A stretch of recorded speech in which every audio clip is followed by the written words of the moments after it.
It's FoosWeek. You know the music. FoosWeek is on and live. Welcome. I'm Tom Robinson with Hannah D. Smith, and we're getting ready to go live here to talk about foosball tournaments. Tournaments from last week, tournaments to come.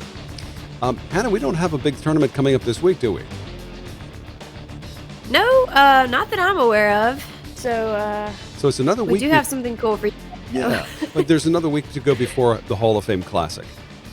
And tonight I want to remind everybody that, yes, we're going to be talking to Jacob Barnett tonight. And I think that we're going to have some fun talking about his career and what's going on in the foosball world for Jake. But we'll bring him on in just a few seconds. But before we do that, so give me an idea. How'd this last week go for you, Hannah? Were you... I know you had some foosball business to attend, or some softball business to attend to. What was going on? Yes, we had the Sin City Major, so it was like the first tournament of the year for softball. Mm-hmm. So we were traveling and just got home from Vegas a few hours ago, and then went to work to coach some kids, and I'm here. So, I sound pretty rough, but I do this every time I go to Vegas. I come back sounding terrible because it's just so dry there compared to our southern twang. Wreaking havoc with the sinuses, I know. So let me get this straight. You flew back from Vegas and then you went straight to training kids. Yes. So yep. And how many kids are you training? Well, today I just had one. She comes on my off days from work, but I do work usually Monday, Thursday, but she needed some extra stuff before a game, so we had to get it in. Yeah, awesome. That's very, very cool. Well, yeah, it's I know that it's going to be another week or so before we have another major foosball tournament, which is the Hall of Fame Classic. So what are you doing in the meantime? Are you still practicing? Yes. For sure. I know a lot of people are probably just pounding in the practice before taking off to Vegas for next week. But I made a practice schedule. I've worked on it a little. I'm not finished yet. So definitely took some time off being in Vegas so much. Like I found a table or two while I was there to play around on a Garlando. Okay, yeah. a Garlando. Yeah, it wasn't in the best shape, but it was still really fun. Was that like in a hotel, or where was it located? Yeah, it was at the Cosmopolitan. It's on the pool deck, and it's like outside. So the rods are they're a little rough, but it's still fun. Yeah, it's outside on the pool deck by like all the pool tables and all that. So it's on 14 if you guys want to check it out. Understood. Wow, very cool. Are you going to be making it to the Hall of Fame Classic this year? Absolutely. Yeah. So you're back in Vegas, within 2 weeks? That's in a week. Yeah, in a week. Yeah, I'll leave Tuesday. Yeah, wow. A week from today, we go back. Very cool. Well, yeah. Yeah. Time to start practicing. What are you doing to prepare for the big tournament, by the way? Well, I always make a schedule, and I usually pick like 4 things. Like, one could be like 5-bar, 3-bar, and then like goal or whatever else at 3 goalie. But then I pick like a 4th like funsy for I want to work on, and then I set a number like for each one. It's like like 5-bar is like so many lanes in a row, so many bounce walls, blah blah blah blah blah in a row, and then like after you do all of that once, you get a star. And then you try to get 15 stars before you fly out. You get a star. Save the last one to do there. Yeah, I do a little star by it. So try to get 15 stars. So you've done each workout 15 times before you get there on each rod. I dig it. That's a really cool. Have you always done that? No, actually, I think I started it last year sometimes. I was so upset. I think it was for Texas State last year, maybe. I was so upset about how I did at the tournament before, and I was like, I'm never going to feel like this again. I'm going home and we're going to get it together. And like, that's determination. I started doing it for every tournament. I try to get it together and, make some new goals, make some, tweak some old stuff. So just kind of roll with it. Outstanding. Well, so we should be a fly on the wall for your practice sessions just to see how that works. Of course, we want to give away our trade secrets, but So who are you, when it comes to players, who are you going to be playing with at Hall of Fame Classic? I'm playing with Iveta again. Nice. We made it to the final last year. Sully and Midori were the only team that beat us. And on the winner side, we gave them a really good fight. On the loser side, something was weird about my forward game. And we swapped up relatively early, and Iveta came up front and really played lights out. It's so fun to watch her sit back there to play goalie the whole tournament. And Yeah. then in the final, it was like, hey, like, it's time to come up front now. And Time she to go balled out. front. Like, she was Yeah. great. Wow. So Nice. that's fun. I'm excited to play with Yvetta again. And I'm playing with Todd in designated. And I'm playing with Rob Mares in mixed. Outstanding. And Russell Oshona and Crow in open. So very excited. Cool. Very cool. Looking forward to watching you play for sure. Well, thanks. Of course, we're talking about tournaments and we're talking about foosball in general. And of course, one of the really the names we hear a lot these days, especially when it comes to up and coming players, is the name Jacob Barnett. And of course, Jacob has agreed to join us this evening for FoosWeek. Jacob, thanks for being patient. Thanks for being with us. What's happening? Oh, hello. Yeah, thanks for having me. Absolutely. Yeah, so this year I won't be making it to Vegas. My next one will probably be Texas. Texas. Oh, nice. Texas State. How many times have you been to Texas State? This will be my first one. First one, really? Yeah. Well, we just had old dad, Steve Murray, on this last week for Foos Talk Live, and he's threatened to put on a really good tournament this year. So you're picking a good year to go. Ooh. Yeah, there's a lot of international players coming too. I just found out from a little bird that some of the Bulgarian crew was coming. Bulgarian?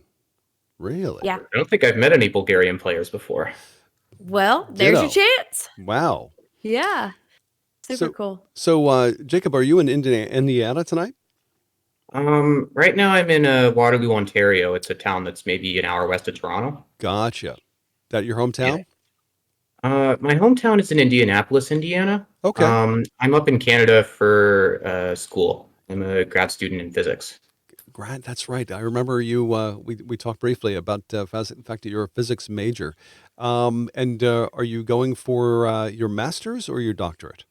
So I submitted my PhD dissertation maybe 3 weeks ago. My defense is going to be on the 19th of April. Wow. I'm trying to see if I can stream it on Twitch or something, but that would be really cool. Right? I mean, you need to make that happen, Jake. Seriously. Yeah.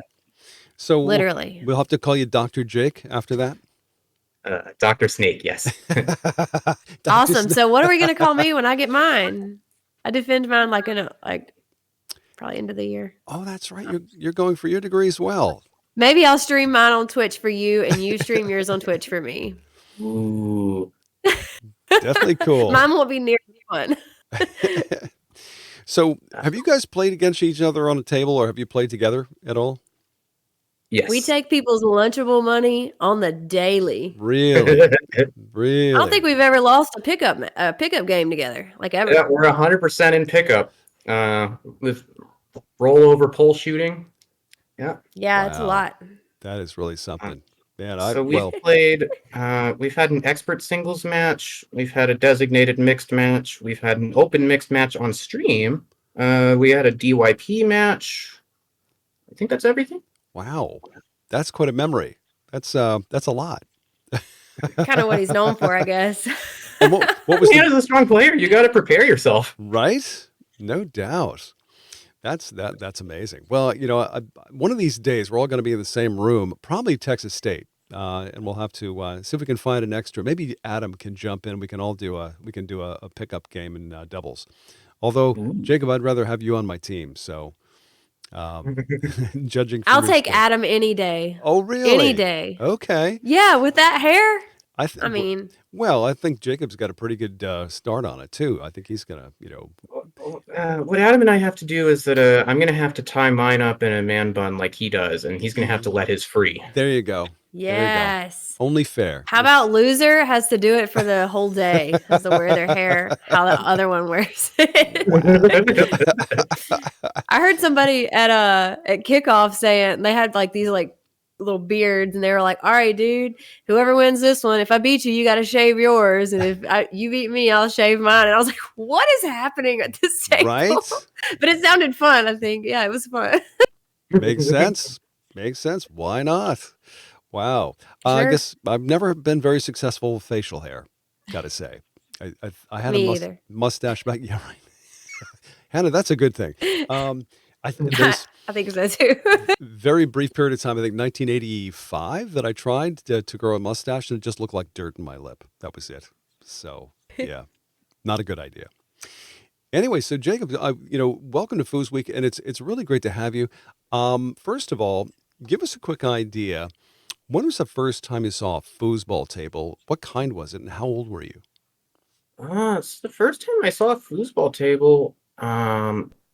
So I think I had like one of those cheap tables you can find from Walmart up in my bedroom Oh, for like maybe like a few months as a child. okay. Um, but I didn't really engage with it at the time. It just was like reflecting back. I'm like, oh, I guess my first experience with foosball was not what I thought it was. So they uh they have a table here at the school. It's a T3000. We're kind of Nice, spoiled. What? nice, That's awesome. Yeah. rocking. Uh, so I learned to play on that. Okay. And when was the first time you got out and actually played competitively with another person? Um, so I mean, I had a friend up here who we would just sort of clash competitively, go back and forth. At first, I would just sort of joke, "Oh, I'm going to beat you," and then Mm-hmm. I was like being totally sarcastic the whole time. And then I ended up actually having the potential to take him over. So that went back and forth for a little while. Uh, and then I sort of learned that foosball could be played competitively at this really high level because you can look up these videos on YouTube of Tony and Ryan and Mm-hmm. like Chase Pennell has some good videos out there. So yeah, I had seen some of those, and I recall trying to reverse engineer how the snake worked because it was so fast that I Re- didn't understand they were going over. So like I would set up the grip and then I would like try to slide under and go forward like oh, a normal oh. clothespin shot. That's amazing. You reverse engineered. That's spoken like a true scientist. Reverse engineered. It was not a successful reverse engineer. Well, you got to experiment. I mean, how else do you get results? Wow. So, and the first time you attended a tournament, when was that? That would have been Louisiana State 2018. 2018. And Yes. do you recall how did you do in 2018? Um, well, so I didn't finish dead last, and so I was pretty happy with that. I think my best finish, I had like a third in amateur singles. Got it. Got it. Yeah. Okay. So third place in amateur singles right off the rip there at the first in 2018. Yeah. That's fantastic.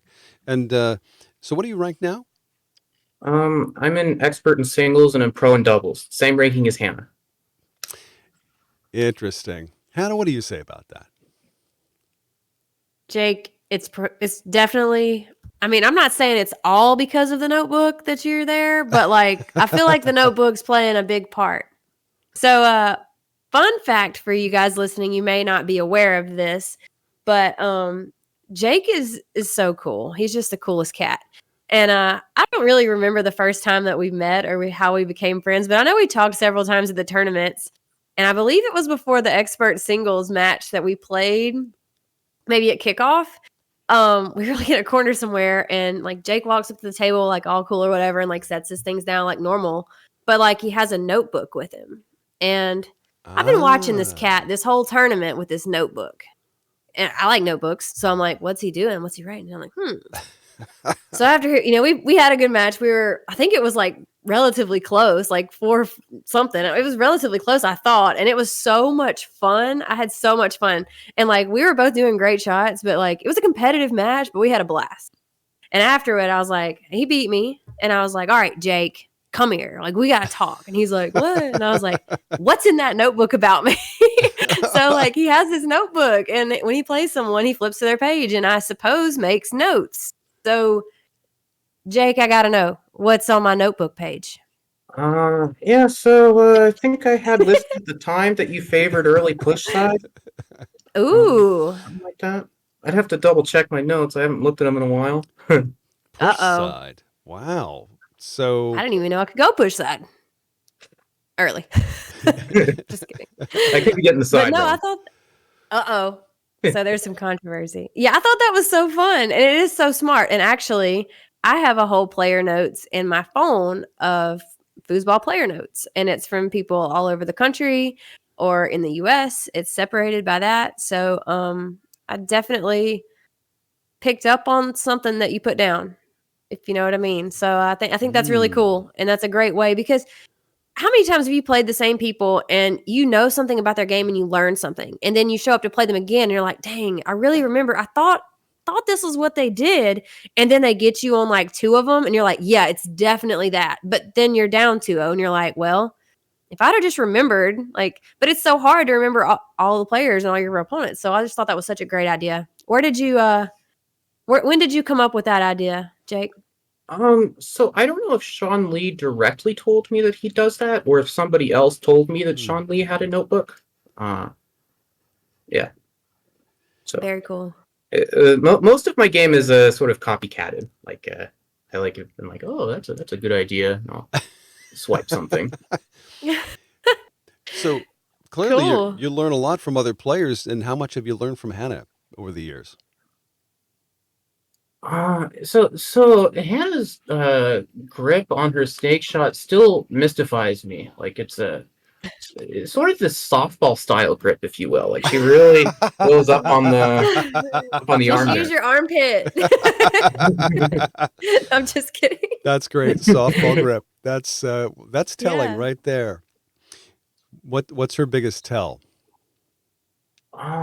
What's Hannah's? Tom, why are you Come on, I gotta blasting know me, this bro? stuff. I got a tournament in a week. Everybody's gonna know my secret. Yeah. Maybe if we did this after Vegas, I'd give you a slightly Okay. Yeah, different we're gonna answer. mute you. All right. So wow. So this is cool. It kind of reminds me of old school. We hear about those guys who played in the 70s during tournament soccer, and they all had notebooks, right? They were watching each other and trying to figure out how to find their weakest link and their Achilles heel and all those things.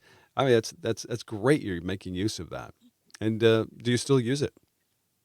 Yeah, I still use it.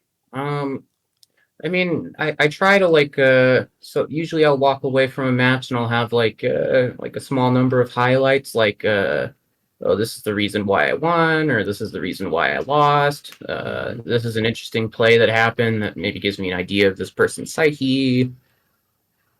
Wow. And I really like hearing you say that right there at the end. It's so funny how, like through the years of K, I've played a bunch of people, but like after a match, they will come up and tell me something about my game. And it's so interesting to hear how other people interpret things. Like, say, someone came up to me after I played a player that I've played a million times. And I was running. She said, why did you run your zone like that? That was so silly. Like, you were totally leaving, blah, blah, blah. And I was like, yeah, I know. I want it. But like in my head, I wanted that. I wanted that hole. I did that for a reason. But she had no idea that I was doing that on purpose. And so like you have to kind of like play chess in your mind type, like she thought I was doing that for a reason. So when I play her, I'm going to do, like it's like just steps ahead. But it's crazy that you said it's this, get into their psyche, because you definitely can. And it's also interesting how some interpret your game differently than you often see your game. Someone will come up and say, oh my gosh, you're blah, blah, blah, so good. And I'm just like, really? Because that's like not my strength. But hey, great. That's what you think. Gotcha. And like sometimes they're spot on, but I think that's super intriguing that you brought that up, Jake. That's a great point. Well, so I don't know if you watch the video of your matches, Hannah. So that's a really great tool. Like there'll be matches I play where I feel like there was something I did that was working, and I feel like something wasn't working, and I watch and it's exactly the opposite. Really? Sure. And when you're doing that, do you ever like sometimes I come across like, wow, they hit that hole, and then it's kind of like you have to take a step back, like, did they mean to, or was that like intentional? And then you watch them try to hit that hole like 6 more times in the same match, and you're like, they literally can't hit it. They want to, but the one that they got was just a fluke. I got the other 4 possessions on my 3, or like little things like that. So I think that is super cool and interesting that you kind of follow along. We are on the same page, kind of. That's awesome. Of the notebook, of course. Well, you're more subtle with it using your phone. I'm too obvious. That's okay. I'm gonna have to steal that. Well, have methods. Wow. Maybe we could run like a 2-phone setup, like one phone for the notes, the other with a timer. Yeah, we should have There like you a go. Google Doc that we just share between the 2 of us, and we could just player note like everyone in the country, and then like I even have pictures of people's zones like saved on my phone. Like, oh, so and so's coming to this tournament. Bet I'm gonna go watch a video, screenshot their zone. And then right before you play them, pull that baby up, and you're like, I got you now. Oh, so So you know It's who's weak brilliant. to the banks then. hey, It's a brilliant idea. It's why not use the technology? Why not? So speaking of technology, I mean, becoming a person who's a doctorate of physics, what is it you're going to be doing with that degree? Are you going to be researching? Are you going to be teaching? What's your plan? Yeah, so I'm looking to get another. So I'm a theoretical physicist, so I don't really require like a lab or anything. I do a lot of math and write a lot of computer programs. Gotcha, Um, yeah, gotcha. so I'm looking to get another research position. Mm-hmm. Uh, And what area of physics are you most fascinated by? Is it quantum physics? Is it particle physics? What are you into? yeah, so I particularly study and am fascinated by quantum theory. Mm-hmm. Yeah. Got it. Wow. Now I understand you've also done TED Talks. Is that true? Well, I have given one TED Talk, yes. Okay. Now that for those who are not familiar with what TED is, it's really the brightest minds who get together and gather and watch lectures from people like you, who are also brilliant, who talk about their particular area of science or whatever their topic is, wherever their topic is. Would you ever consider giving a TED talk on foosball? Uh, if I had the opportunity, I would absolutely love to do that, yes. I can see the potential. Absolutely. so I guess I have a question really quick too. Let's go back to the quantum physics type thing. So, I don't know if listeners are aware of this kind of episode that we're doing, but it's kind of my little idea to do like hidden gems. So these are people that are really awesome people, and they just need more people to know about them. So we kind of got together and like started a list, and Jake was definitely one of my top people on my list because I've met Jake. He's super interesting, and it's just like crazy to take a step back and think about this guy. And he's so nice too. And you'll see this guy like doing jumping jacks and hollering and celebrating. And like I think people know you from that. I think we've kind of got a thing with the jumping jacks going. Mm-hmm. But they don't know you. So this is kind of like your chance to get on here and tell us some cool things that you want people to know. And I'll kind of throw some ideas that I had to kind of like that I wanted answered personally. And if anyone's watching and if you want to ask Jake something in the chat, feel free and we'll get it to him. But so quantum physics, did you like find a flaw in some kind of law of physics and like rewrite something, or can you fill us in on something?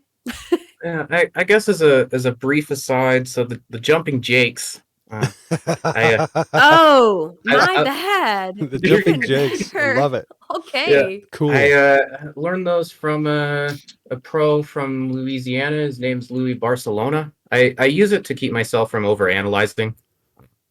It has the Fair added enough. benefit of people being like, "Oh, that guy's doing jumping jacks." But How many yeah, times has people actually jumped in and done jumping jacks with you? it happens sometimes. Say maybe like I've done it twice, Jake. 5% of the time. Yeah. I'll look around and like 4 or 5 people are just going with it. Like, what are we doing?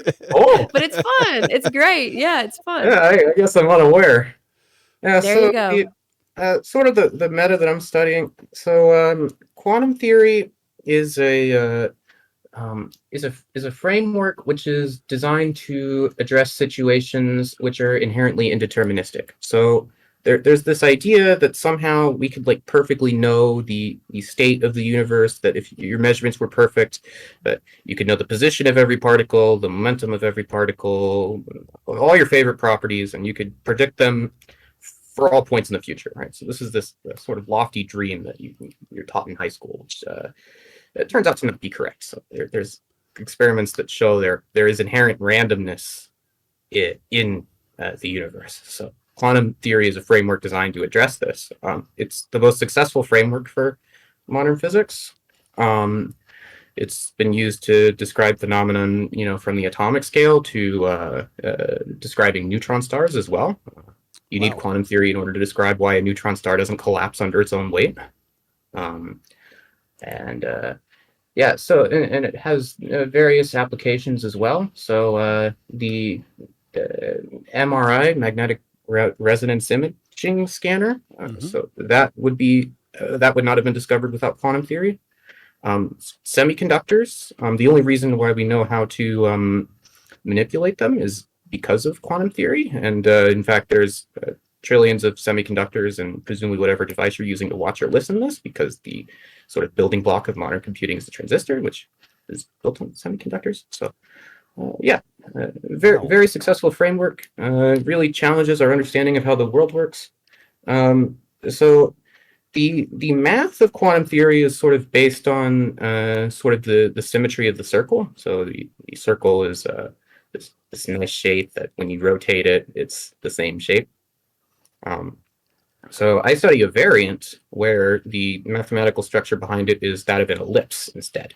Oh, So you rotate it and you do the stretching thing. Yeah.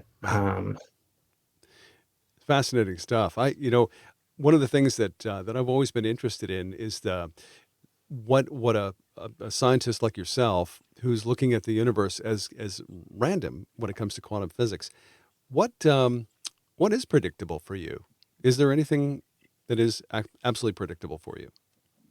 One thing that we believe we can predict are at least probabilities and average values.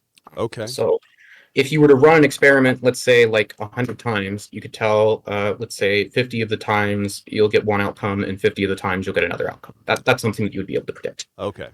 Okay.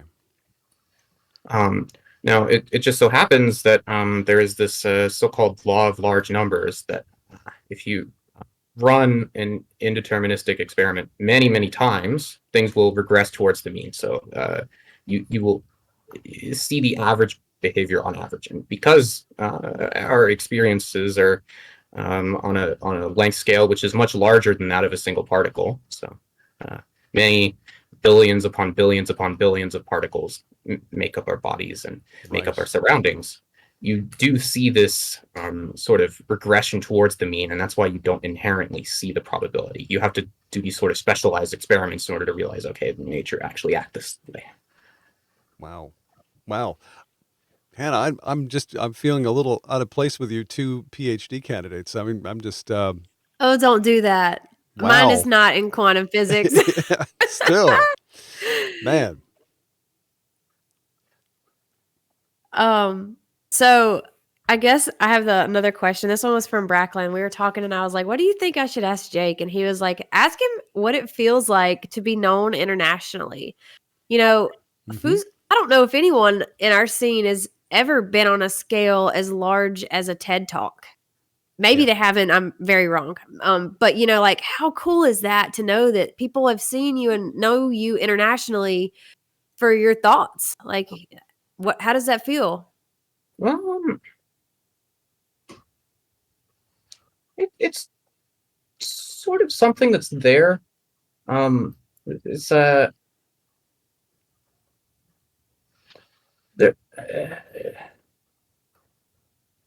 Yeah, I think at first when I started to claim this sort of ghoul ability, if you will, I was pretty hype about it. But Sure. yeah, I so mean, I who mean, wouldn't be? Yeah. yeah, so I mean, there come a number of obvious pros, which that it makes it easier for people to approach me and talk to me because they already know stuff about me and I don't know anything about them. So Right. I guess the Is that a yeah, is that a weird feeling? Like, is that like that could be kind of intimidating? I guess I'm not sure if you're an extrovert, introvert, whatever, but like yeah. someone who's not used to that could be like weird. These people know something about me that I don't know about them, and they're just like talking to me about me. Yeah, I would categorize myself as an introvert. Eh, um, yeah, so then there's always this question of exactly what do people know about me? So usually people they'll tell me about the TED Talk. That one's pretty common. Or Hmm. I had like a 60 Minutes interview as a kid, so 60 that Very minutes. cool. 60 minutes. Who's the reporter that you talked to in 60 Minutes? What was his name? I know there's Wait, guys, we're witnessing him forget something. right. This is very Morley special. No, Safer, I'm just that was his kidding. name. Morley Safer. You Yes. talked to Morley Safer. Yep. Oh my God. Judy just commented that. Cool. Yeah. Wow. Man, that's he was on that show for decades. And the fact you got a chance to talk to Morley. How old were you when you were in 60 Minutes? I must have been 12, maybe Wow. 13. Wow. Very cool. Hannah, if you and I live to be 150 years old, the likelihood of us being on an episode of 60 Minutes is probably, is quantifiable, but it's very, very, very minute. Yeah, I've pretty much given it up. Honestly, I mean, Ditto. Jake did it when he was 12. We Right? might as well just go on and get a different goal. But no, that's so crazy. Like, I don't know. I watch TED Talks, of course, for school or whatever, or just because they're interesting, and that's so cool. And the way I found out about you, Jake, I was sitting there, and maybe we were watching a Ford shootout match. It was years ago. It might have been Louisiana State. Maybe not. I don't know. But Tyler Flynn and I were sitting there, and he was like, bro, one night I was deep off in YouTube and down the rabbit hole, just scrolling, watching random stuff. Come to find out, I checked this thing out, like the 10 smartest people in the world. No way. Jake Barnett's on there, like Jake, forward shootout Jake. And I was like, wait. The same Jake. Excuse me. He was like, yeah, watch. And we watched this YouTube, and he was like, I don't know how I stumbled across it, but it's golden. And so I was like, I'm going to introduce myself. See you. And like, I think that was before you and I were actually friends, Jake, but that's actually the first time I heard about you. So that's cool. Yeah, no, Tyler Flynn's a bro. He's a bro. Yeah, I played a couple doubles events with him. We played rookie doubles at the Worlds in 2019, and we played handicap doubles in Louisiana relatively recently, maybe last year. Very nice. Wow. So just kind of tailing off of this, sometimes you walk into a room and, I would assume, the tallest person thinks, oh, I'm the tallest person, or I'm the coolest person, or I know the most about foosball, and sometimes you're right. And sometimes you're not. But you have that, idea of what you are when you walk into a room. Some girls might think, oh, I'm the prettiest girl in the room. They might not be, but they think they are. But like, what is it like to walk into a room or go through most of your life thinking you're the smartest person in the room and being right? Like, you are the smartest person in most rooms you're in, I'm assuming, outside of maybe school or something where you're professors. I'm not sure. Maybe you're smarter than them too. But, what's it like walking to a room and like being like, I'm the smartest person in this room, and actually being the smartest person in the room? So, I mean, I can provide so I have a partial counter, which is maybe a sanity mechanism, which is intelligence is this rather complicated thing, and you can't really just narrow it down to like a single number. So, I mean, yes, it will be the case that for every foosball tournament I ever go to, I will know more about the quantum theory than I can pretty confidently say that. Fair to say. Sure. But I mean, there's so many different facets and aspects of life that I have a lot to learn from the people around me, and especially foosball. You run into such a varied culture of people, and you run into people who have very different approaches to life, to their social interactions, to their game, and yeah, it's a joy to try to converse with them. Yes. Very humble mindset. That was a highly intelligent thing to say. Yeah, isn't it though? It's just a joy to sit around people like you and just have a cool conversation and pick your brain about things. I know one day we were sitting there and I was like, Jake, what does your brain do with math? Like, what is it like? And he was just like, oh, it should. And he went on this tangent. I'm just sitting here like, oh, well, mine wouldn't have made it that far with you, buddy. But that's really cool to listen to you describe something like that. And it is. And I always pick at him whenever we're doing something, and he'll like forget what we ate last year at something or, whatever. And I'm like, hey, you remember that time? And he's like, I'm like, ha, you don't remember. It's so fun. Gotcha. Yeah. But no, it is so cool to have a friend like Jake that has that much going on in his brain. And it's so cool to pick your brain about random things or foosball or not. But I know that Tom and I had mentioned, how some of the greats of foosball have, photographic memory or just like Yes. excellent recall skills. Mm-hmm. And I think you fall right into that category. I mean, don't you think so, Tom? No question about it. We've heard stories even recently from Johnny Horton, who's unfortunately not doing well health-wise these days. But he was playing, in the 80s, 90s, and a little bit of the 2000s, and yet he remembers every match with every player that he ever played and what the score was and who did what to win or lose the match. Is that something that you also have?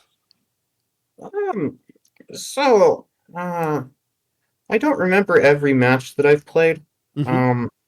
But it's definitely the case that I've played a large number of formative matches Mm-hmm. where I either prevailed in the against overwhelming odds, or something was just really clicking, or alternatively, the opposition did something very well, and I had to rethink my game. So these sorts of formative matches are the ones that I feel like I remember better. Interesting. It doesn't matter whether you win or lose.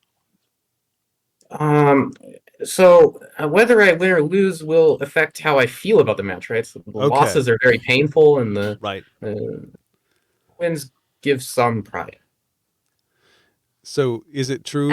Is it true though, when it comes to, and I saw this the other day, that some players hate to lose more than they like to win? Would that be the case for you?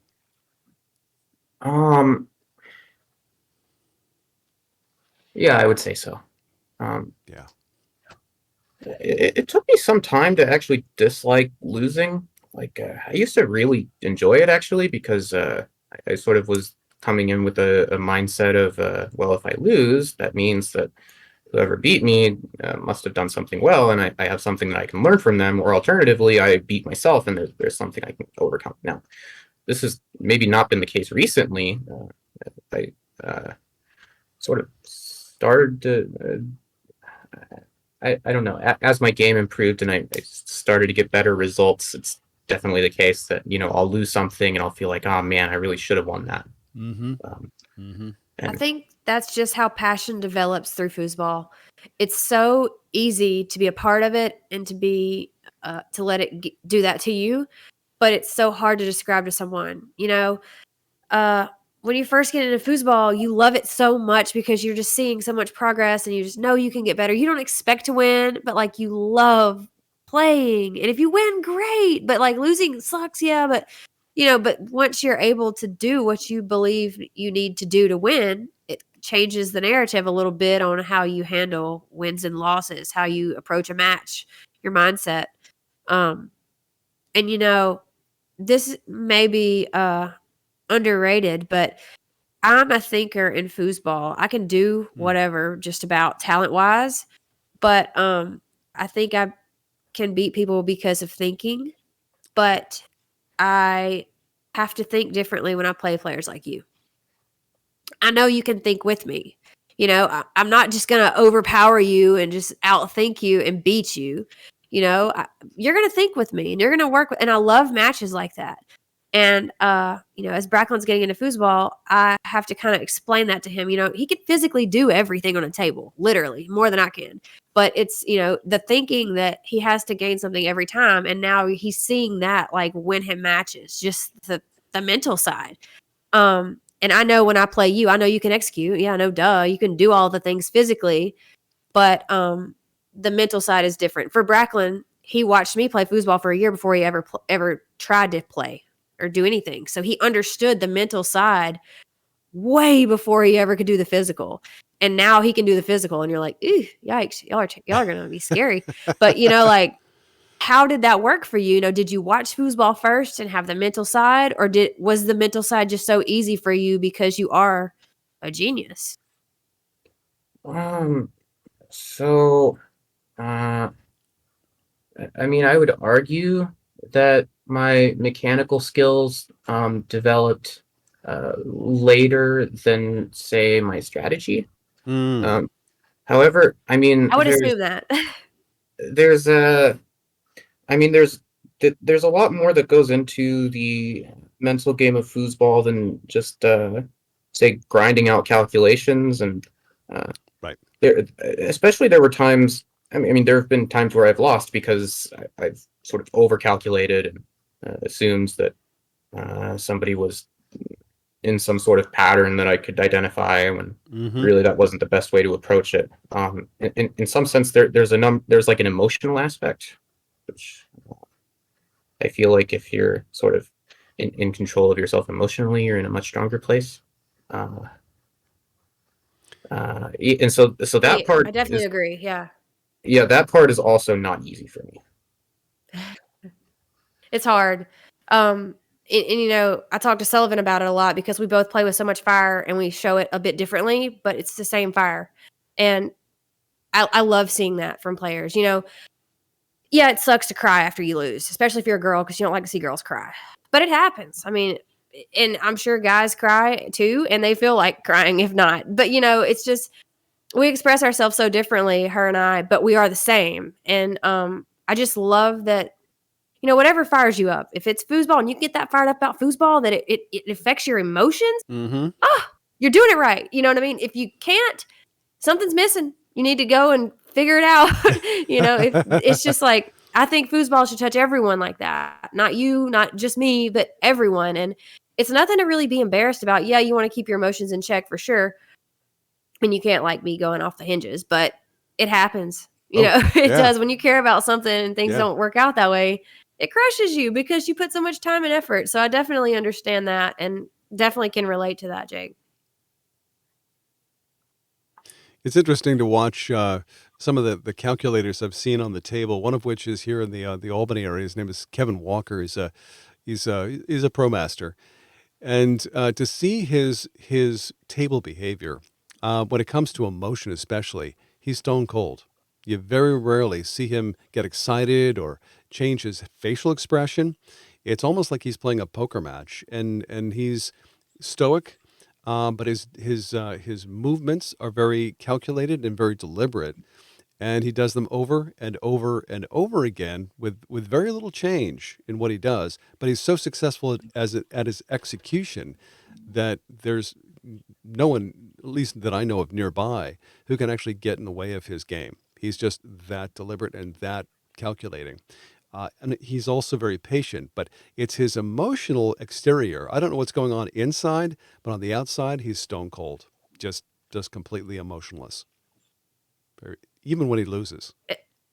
Yeah, and there's tons of players that you can find the whole spectrum. You can see the players that stand here, nothing. Yep. Win the game, lose the game. There's nothing in between. They're going to stand there and hold those rods and not move. That's just how they're going to play. And there's a broad spectrum. There's some that get fired up over this, or some that don't, or blah blah blah blah blah. But as a player, it's interesting how you manage your emotions. When Jake hollers at me, does it fire me up? Is that the last thing Jake wants to do? Or does Jake do that and I go, oh, yikes, I better not yell at Jake, does that make him shut down? It's crazy that you think of the layers of this, but it is how foosball is. You know what I mean? Like if Jake hollers at me on the first ball, is it to set the pace? It's like in softball. I was telling a kid today, she's doing a pitching lesson, and she said, Coach, I'm terrified of hitting somebody.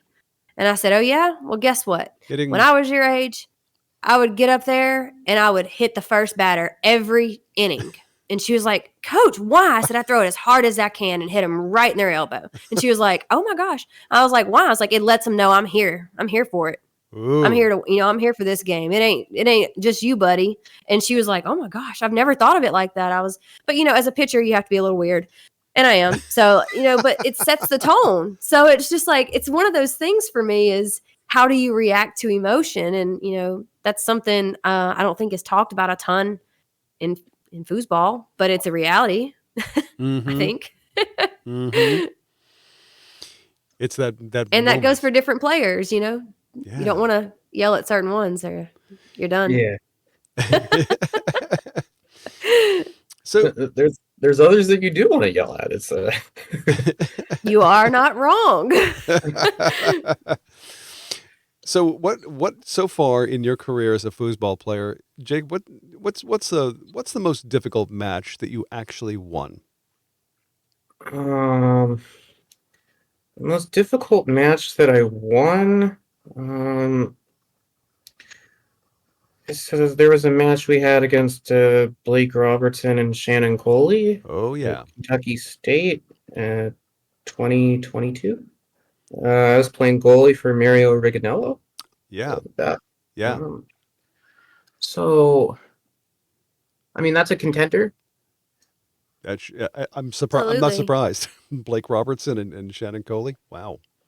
Well, so Blake sort of demonstrated why he's a master after the match, because so during the match he's at least the way I interpreted what he was doing was that he was cycling between two sorts of shooting strategies. Okay. And so I would just try to. I had a pretty good idea of which one of the two he was going to use at a time too. So Was there a tell? not a physical tell, Mm. no. But then he thought about the match, and then he came back and played us for the top of the loser bracket. And I kid you not, he scored 100% on me in a 3 out of 5. Wow. Yeah. No So. kidding. And in contrast, the first match that we played against him, I blocked him 5 times out the gate, and he had 2 match shots to score on me, and I blocked both of those too. So Wow. I went from blocking at a pretty high percentage to literally blocking 0%. How does that? Is it just because of his adjustment? Something he thought about and said, "Okay, I'm seeing what you're doing. I'm gonna take a totally different tack." Well, yeah, my understanding is that he switched to a third strategy, and I was either unwilling or unable to accept that he had done that. Interesting. That's very cool. So Jake, this show is just about you. So, what are some things you would want the foosball community to know about you that people might not know? Like, the floor is yours. Roll with it for a little bit.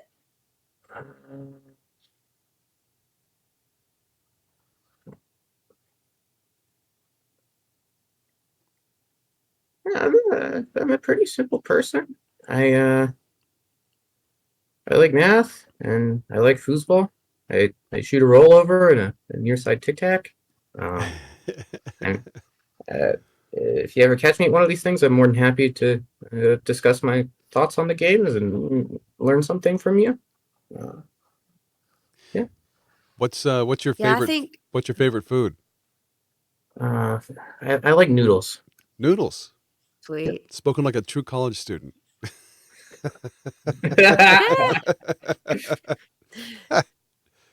It's all good, Jake. Don't worry, bro. Oh, she's eating noodles. Did you see that? She's eating noodles. Ramen? No, yeah, it's actually a soup, but it Oh. was really good. And you know, Jake, you're one of those people. Do you know Alfred Lowe? He's from Canada also. Yeah, Alfred Lowe and we go Alfred? way back. Well, Okay. I mean, maybe not way back, like in terms of like, I feel like as a fraction of my foosball career, I've known him for quite some time. Yes. Okay.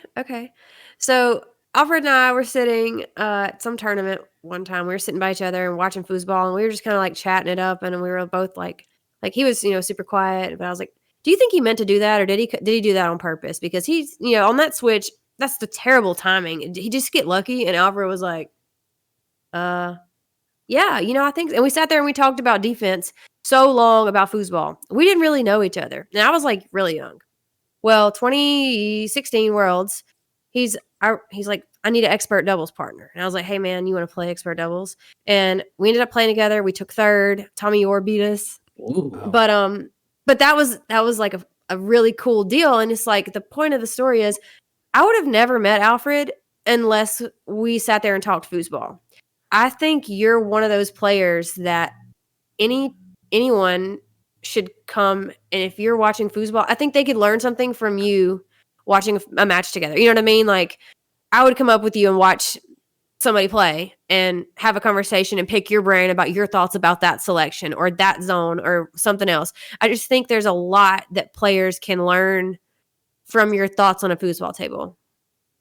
So I would suggest anyone interested and truly a fan of foosball and learning, how other people interpret foosball, if that's cool to you, or if you're a beginner wanting to learn how to beat a zone, etc.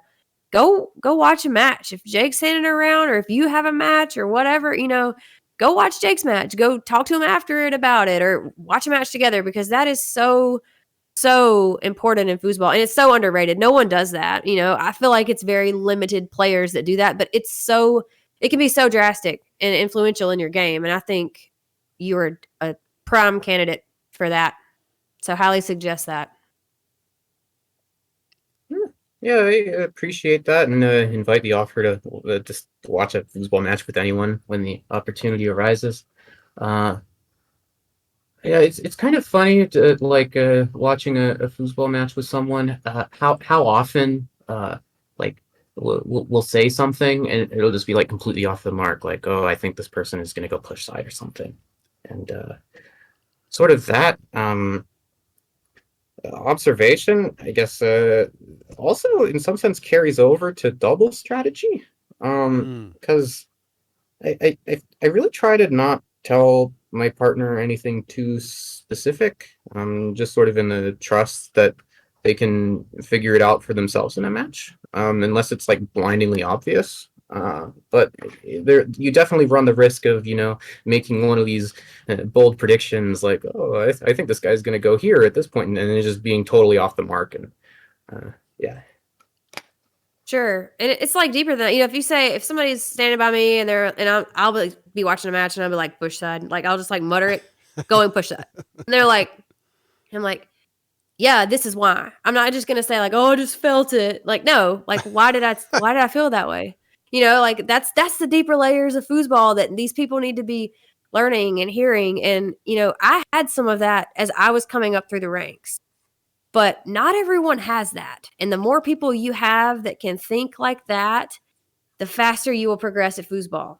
Almost doesn't matter how much physical you have. You know what I mean? Like, this is a side that you really don't have to put much effort into. You just like go watch foosball. And I'm not saying like, hey, Jake, you want to go watch a match with me? But like, if I happen to see you watching a match and I come up and I'm standing beside you, like, I might pick your brain if I see something that kind of catches my eye, or, do you think he meant to cut that back, or did he meant to go long and he just went short and it went, or, whatever. But I think those are cool, underrated learning tools for anyone that cares about foosball or wants to learn or get better or anything, really.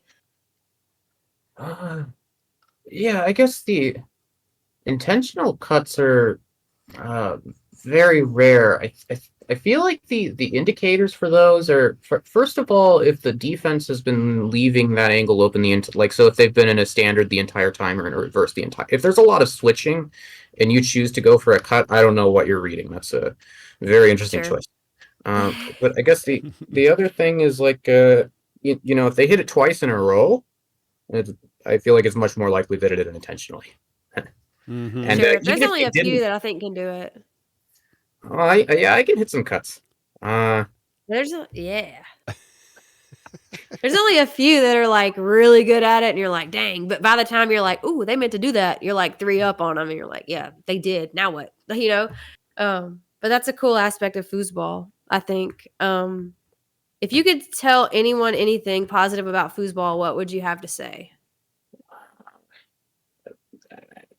I feel like I've learned a lot about both myself and how I approach, even life in general, just from foosball. Mm-hmm. Like sort of, pushing myself to achieve a goal and seeing what I do when I'm actually under pressure. So, how do I approach, let's say, an overtime situation against a master? How do I play when I'm playing on stream? how do I play if I'm playing against someone who I feel like I'm stronger than?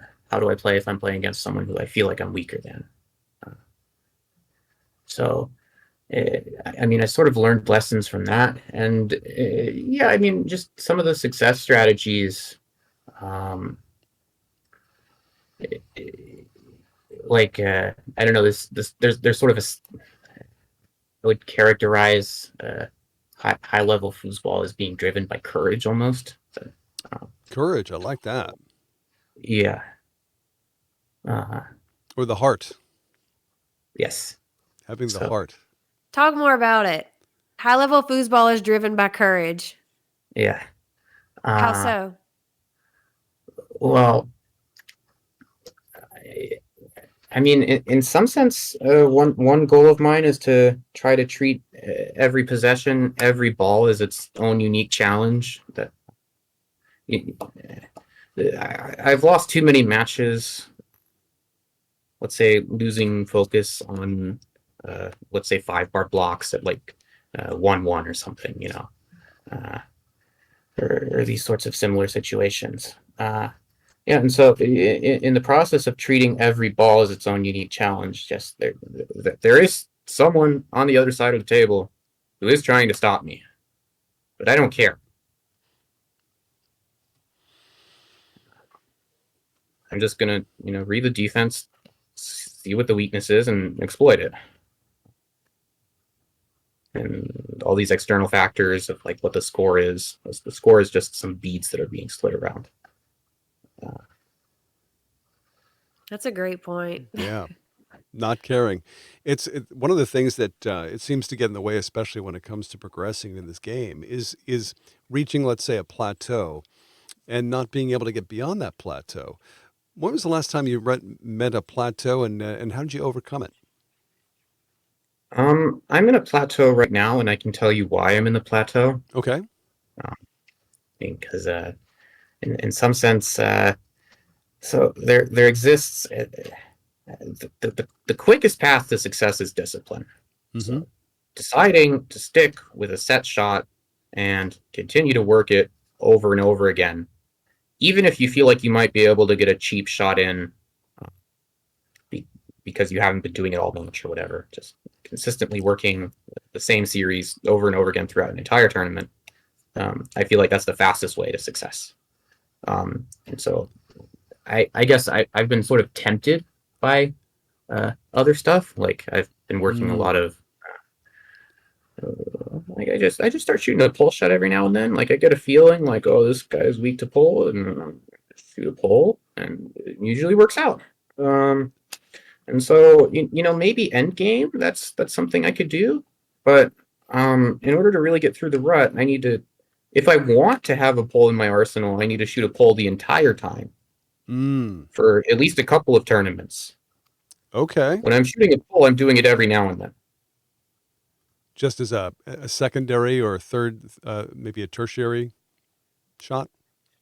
Yeah, so I mean, my secondary is my pull, and then I have a bunch of funny options off the rollover. Like I've been sort of working, I guess, transition shots where like I'll fake a rollover into a front pin, and I'll drag into a pull kick or something.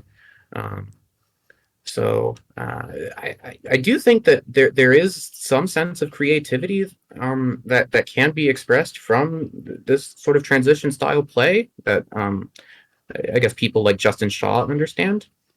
But at least in my case, and certainly in the case of the majority of the foosball community, I would say it's you really shouldn't be trying that until you've really either mastered something where you've gotten to the point where you're only getting minimal gains on it, and you're like really fine tuning the details, like, oh, I'll hold my hand like this or like that. Those fine adjustments. Yes. Yeah. Wow. So what are your plans for foosball? Are you going to continue once you've got your PhD and you're on your way with your career? What's happening with foosball? Are you going to continue to tour? Yeah, I think foosball will be a part of my life for maybe ever, as long as there is a tour. Glad to hear that. Going to be playing. Uh, it's really, I mean, the sense of community and the, I mean, it's great because foosball is a place where you can fail, and the consequences for failure are minimal. Like, at the very worst, maybe somebody won't partner with you again. Like that's the worst thing that could happen. I Been think. there, done that. Yeah. So, yeah, it's definitely a way to put yourself in front of challenges. Put yourself in this sort of social situation where you meet people that you otherwise wouldn't. Yeah, and so I definitely don't feel like I'm done with foosball. Like as I say, this sort of transition style play is something that eventually I want to be able to, execute at a high level, and I feel like we haven't really seen enough of it.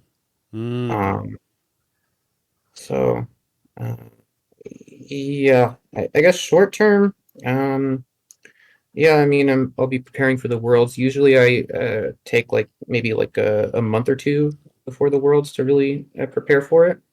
Uh, there Can you was talk one. us through some prep? Yeah. Like, what are you gonna do to prep? Say, like, give us like a small tournament like Texas, which isn't small, but like, give us, what are you gonna do leading up to Texas? What do you do leading up to Worlds? Like, do you, when do you arrive, or like, what are things that are important to you to go into those tournaments? Believing you're gonna have the best results.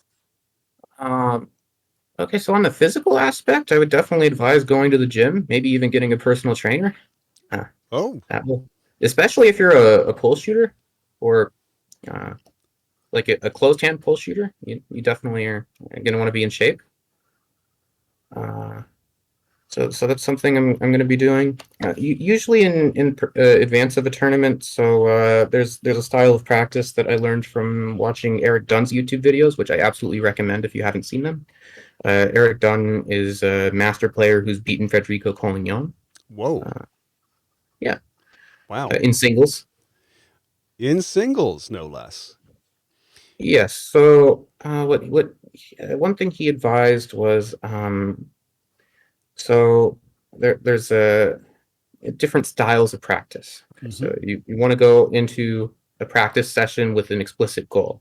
In some sense, if you just step up to a table, and I mean, I've done this plenty of times where if I just step up to a table and start just fooling around and I do like a million different things, I'm not actually going to grow. So first, you want to go into a practice session with an explicit goal. Figure out, is it more of an exploratory goal? Like, okay, like my arm is locking up or something whenever I'm I have to. Sorry, I'm struggling to think of an example. But maybe my long isn't fast enough, right? I need to get a faster long. Sure. That could be a goal. So, yeah, you go in with a goal like that. That's sort of for more exploratory practice, I guess. I don't do that so much in advance of a tournament, but I'll do that like let's say 3 months in advance of a tournament. So like right now, I'm sort of experimenting with a few different 2 to 5 series. And I'm not sure what I'm going to do by the time Texas comes around, but yeah, in the weeks leading up to a tournament, I'll do something very similar to what Hannah was describing earlier, which I guess Eric Dunn would call this mastery style of practice, where I have to hit 10 of an option in a row before I can do something else. Okay. And so I like to build a sense of time into it. So I don't do exactly the same thing 10 times in a row, but one thing I guess that New Tran taught me is that it's not enough to just have one wall, but you want to have many walls. Right? So I guess let's say, for example, if you're doing a tic tac, off that series, you can do like a quick stick wall off the second man, which is not the closest one to you, but the one that's maybe one farther away. Okay. You can have the motion start from there. You could have the motion, like you could tick the ball, and then once it reaches the near guy, then you can go into a wall, right? So that's another wall. A third wall is you can bring it to the first man, then you can tick it backwards to the second man, and then go back. So similarly, like I have options like these for the lane as well. So I'll have like a lane which is like a quick lane that's off the the tick with the second guy, or I'll Mhm. have like an uphill lane, which is like I'll bump it with the first guy and then come back around and go lane, or I'll have like I feel like the off the wall lane is very effective if you've been drilling them with walls, because something about the Yes. off the wall really it forces a reaction. Most of the time, the reaction is what you want, which is them diving to the wall. It may Yes. not be that. Right. You can check and see what reaction they have, and you can do something different. So sort of, I guess, being aware of that, but that's going on a different tangent. So in some sense, like I'll have like this series of walls. So I have my main wall, and then I have a wall that starts with a different guy, and then I'll initiate that sequence after doing one set of ticks. So like the first wall I do will be like a stationary wall, so the ball is stopped. Then the second wall, I bring it to that first guy and I just chop down. And then the third wall, I bring it to the first guy, send it back to the second guy, and then come back down and do a little quick wall with the motion starting with the near guy. And then the fourth wall is just like a tic tac. Like, so I bring it, but I don't actually initiate with the first guy, and then I go back to the second guy, and then I go wall. And so, like, I add that extra tick motion. So, in some sense, you have this progression built in, and I guess it can often be clear from working through a cycle of the same options if you have a weakness in one of them. So, Okay.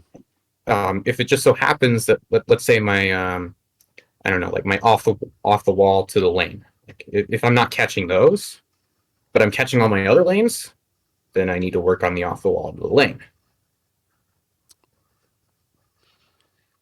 And this is something you do for what, 2-3 times a week, every day? What's your schedule like? I mean, I do it as much as I can. Mm-hmm. So recently, I haven't been able to practice very much. I've been quite busy with my studies, but Sure. yeah, I ideally in advance of a tournament, I'd like to practice every day, and so sometimes, um, I mean, I don't really have like a fixed goal for like I'm going to work for this many hours. So sometimes like I'll go up to the table and I'll say, okay, this is the thing that I need to learn. I need to learn how to go long faster.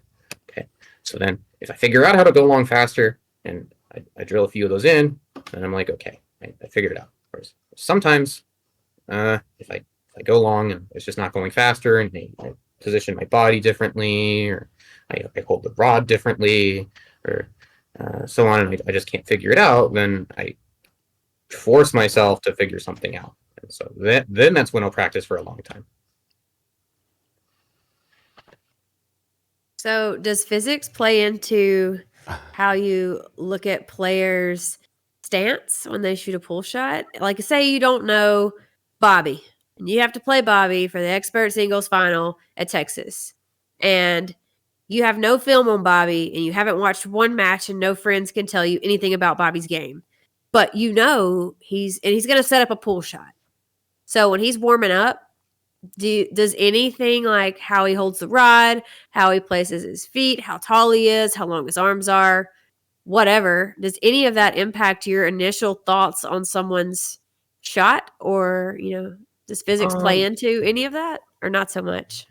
So to a degree, like so I guess like I can think of one player who like he'll stands like on his, like instead of facing towards the goal, he like sort of faces away from the goal, and he has his leg like faced way back.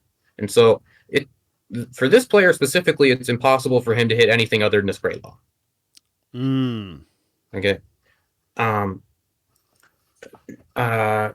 So there do exist some of these things. I feel like maybe something that would be more obvious is to look at for differences. So what I mean by that is so first of all, I try to get away with looking at the ball as little as possible. So if I'm defending against somebody, it's far more instructive to actually look at the person than to look at the ball. And so let's say you can stare at the bicep in particular if you're looking at a pole shooter. And this is actually why Todd Lafredo wears a long sleeve jacket. At least I believe why, because he doesn't want people staring at his bicep. Really? Yeah, because something about the way it flexes right before you go. Okay. you can see that before the ball moves. I know a lot of players wear hats because they don't want the like whatever. You know, they don't want the other player to be able to look up and see what their eyes are looking at, like for 5 bar stuff or wherever. But Huh. that's very interesting, Jake. The bicep. That's one thing I think so too. yeah. Yeah, I haven't heard that, but that makes total sense. You know, in softball, the way batters stand regarding home plate, you as a pitcher can know where to throw to their weakness 99% of the time. Um, I've found that's often the same with strong sides and snake shots. Yeah. Usually you can see how a person stands and know what their strength is. Granted, I'm sure they can hit the other side as well, but there's so many tells in snake shooters. Um, so I was just wondering if, you know, as you were learning a pull shot or as you were, you know, say I'm a pitching instructor, I do all the softball stuff at pitching, and I use physics so often of how your body functions. You know, your arm doesn't naturally want to do this, it wants to do this. So that's why you pitch like that. And, you know, it's hard to teach an 8-year-old that, but if I understand it, I can show them how to do it. But, you know, if you don't do this, this isn't going to work. And like, I can watch a kid and say, yeah, you know, you got lucky and threw a strike, but the physics don't add up for you to do that long term, and you're never going to get any faster. You're going to hit that plateau. Well, you know, I guess I kind of do regarding snake shots, but, you know, does that play into how people stand and players shoot and play foosball too? You know, can you make that translate? I don't know. Yeah, so this is something that I feel like would be a really interesting research problem. Like if someone were to like come up Sure. with like a mechanical model for how the human arm and hip would work. And I mean, maybe you could even turn it into like a machine learning problem. Like, okay, you have these constraints for what the maximum force a particular muscle can exert. Mm-hmm. What is the best Sure. configuration of motion you can have? But yeah, so this is something I kind of struggle with because I really don't understand how the human body works that well. Physiology, yeah. Yeah, so I mean, I know one thing is like I guess so like the deltoid is like the part of the shoulder that just goes up and down, whereas I don't know the part of the shoulder like if you like draw back like a bow, like that's like a different muscle. Yeah. And so that one is significantly stronger than the part of the shoulder that goes up and down. Mm-hmm.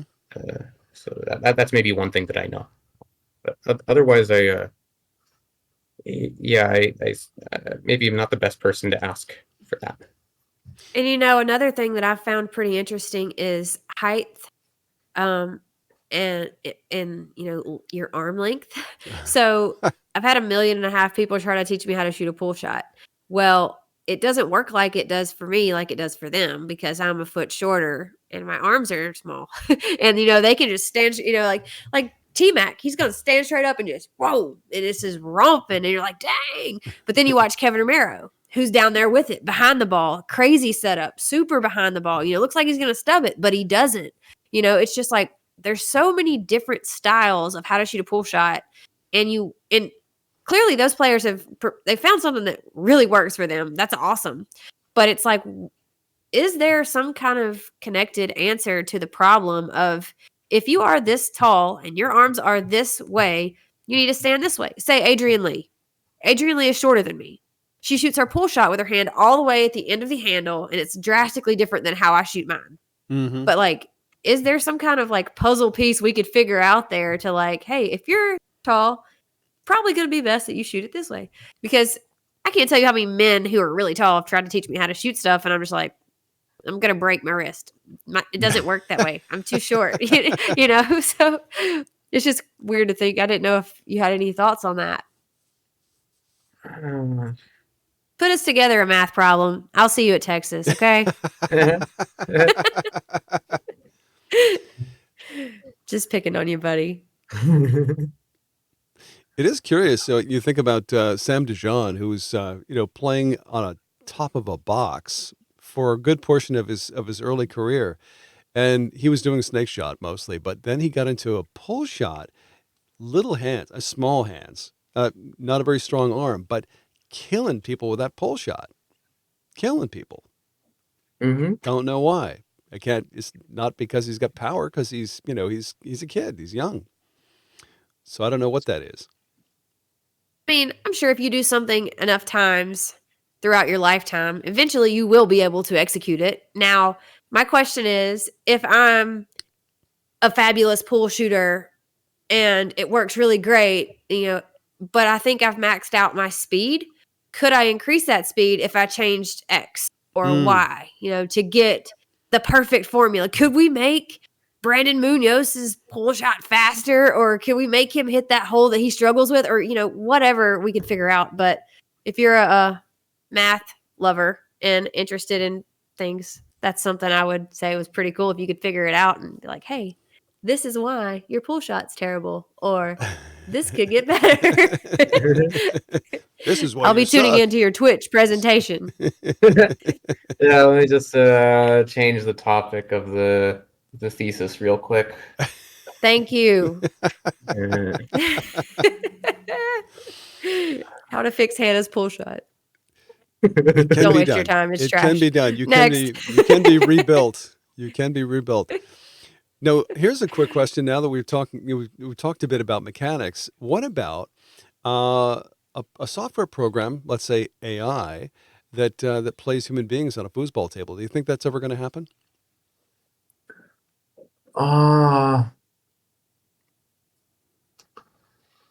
yeah, so that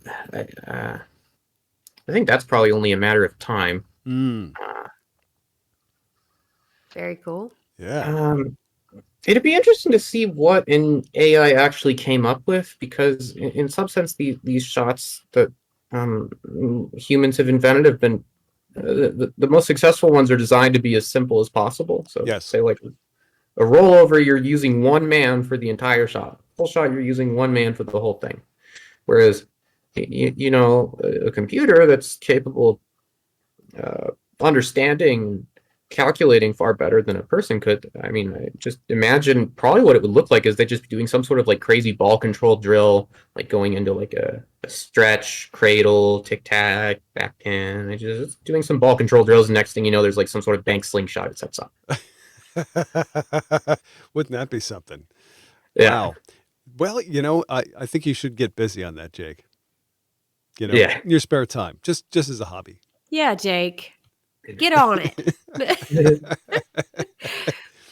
Yeah, I suppose some other areas that maybe technology could have something to do with foosball, or like I mean, maybe there's a possibility of like virtual reality foosball. Yeah. Where you can play somebody. So you could practice against other players, like at home. Yeah. Like I could play you, but like in Mississippi and you're in Canada. Yeah. Dig that. Cool.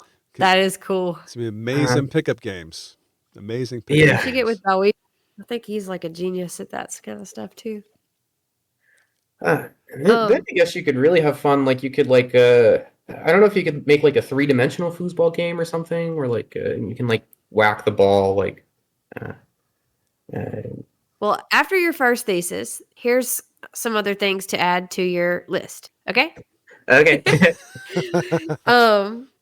So just for a moment, I want you to take some time and I want you to tell me, like, act like I don't know you, and you walk into a room and you have to like just flex on everybody, like tell everybody like the coolest flex about you that like people may not know, like I'm Jake and I know pi to 9,000 numbers, or like something super cool that you get to like brag on yourself, like it's for fun. It's a fun fact if you have one. Well, there exist different flexes, so I mean, I can say that I'm 5-time world champion and technically not be wrong, but I mean, obviously I haven't won anything above amateur at the Worlds, so that doesn't really count. Doesn't matter. Yeah. Yeah. Still a flex. I mean, sure. I mean, you can find some videos of me on the internet where I'm reciting pi to a million digits, or not to a literal million digits. No, I only knew like 200 or something at my The peak. first 200. That's all. Yeah. Oh my Wow. God. Do you Extraordinary. celebrate Pi Day? Yep. Well, I do eat pie on Pie Day, yes. So Perfect. What's your favorite that pie? yeah. So that was actually the only intention for why I wanted to know some digits of pi. Not because I ever actually needed it for my calculations or whatever. I can just look it up. But there was Sure. like some contest, pie eating contest, or like whoever could recite the most would get some pie. So Naturally. So you took it to 200. yeah, I Dang. and I love can't that. I can't go that far today. But That's okay. We're not gonna make you. Right? Um, I mean, I can maybe Robberies. tell you about like what my research is. You know that like Yeah. like Mind blown. uh, I mean, so I guess one question I'm trying to figure out is this Tomato Takasaki modular automorphism group for local quasi-Hermitian time evolution, right? And once you have that, then you can define entanglement entropy and quantum field theories or whatever. Like, so I mean, I can very easily string together a bunch of these words, and We won't know either way if you're just like making stuff up or like yeah, this is exactly. actually like Right? coherent. Yeah, This is it's fine. Do whatever you want, Jake. one of our Um, viewers on FoosWeek on Twitch TV is Reese Roberts, the Uber fan in England, and he says real time ball tracking and real time stats updates. How would that go? How do we do that? So I think the trick is if you could somehow connect it to a Google Glass, then you're in business. Like if Google you could have Glass. some sort of overlay where like it can like visualize like a bar chart or something. Like Mm-hmm.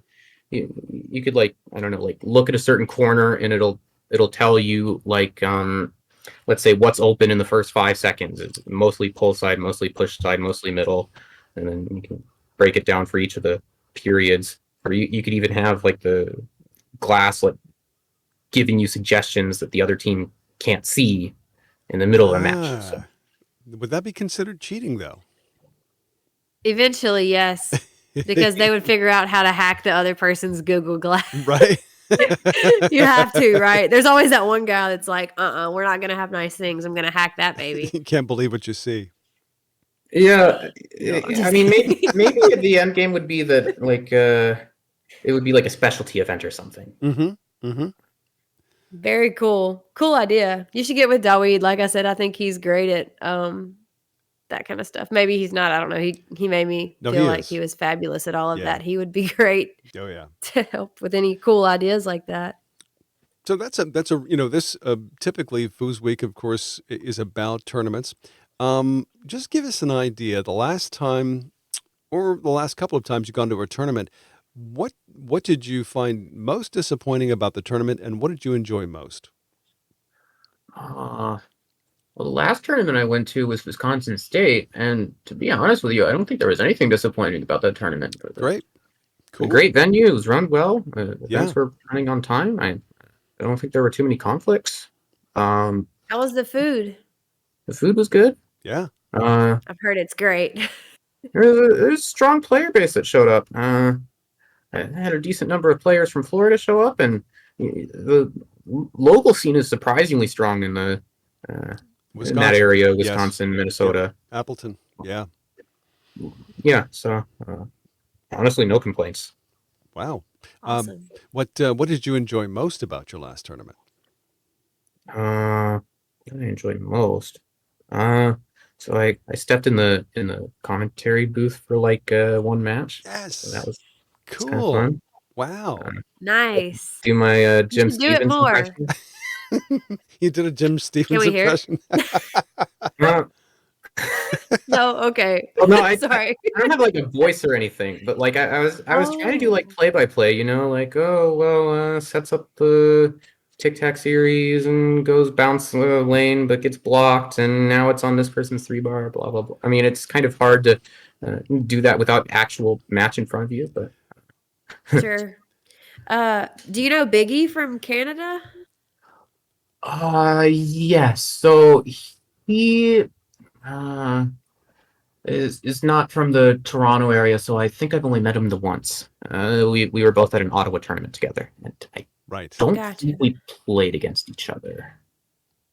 We had him on last week, and he was talking about how the commentary for like the Leonhardt was like super like fun, like comedy almost. Like they had like womp womp womp, like cool little like things that go in whenever they like miss a straight or like miss a dink or like something like super like funny and like comedic. It's like that would be fun, Yeah, right? Like, love what are that. your Yeah. thoughts on that? Like, anybody can do a play by play, I guess, but like, how cool would it be to have someone in there like just like clowning the whole time? I wanted to watch some of their streams just Audio to hear him emojis. commentate because he's cool. Audio Yeah. emojis, right? Like something like that. Yeah, we need to design one with Jim's face whenever he like strokes it home and then like has Jim come up. Boo. Like a mini Jim Stevens, like just say it real quick. Something fun. We need more fun stuff like that in foosball We commentary, do. I think. We do. It's entertaining. Oh yeah. More projects for you, Jake. There more things that we're coming up Yeah, with Jake. tonight. You got to get Get the working notebook. on. Yeah. So I guess my last question for you, and this don't have to answer if you don't have anyone come to mind, but do you know of any other hidden gems in the foosball world that don't get the media that you think they could deserve, or just think, man, this would be a really cool person to have on the show to talk about themselves or whatever they're involved in, and who and why, pretty much, would you suggest for a hidden gem episode? Oh, I mean, it's hard to single out just a single person. There's a lot of, I mean, sort of almost by design. It's the case that, I mean, perhaps if you ask the right questions, you're going to get an interesting story or an interesting conversation out of anyone. Sure. So, Of course. True that. yeah, I mean, so I have one partner. His name is Jeff Schneider. He might be interesting to have on the show. Cool. Yeah, he has an interesting backstory. He was like a Afghanistan war veteran. Really? Another Yeah, he's friend of actually mine. already on the list. He's on the list. Oh, Yeah, he was on my list too. Just haven't reached out yet. You think Jeff's about tight. people like Evan McGregor, who is a great blues player. Of course, we all kind of know that, but still, he's a Sure. hidden gem in that regard.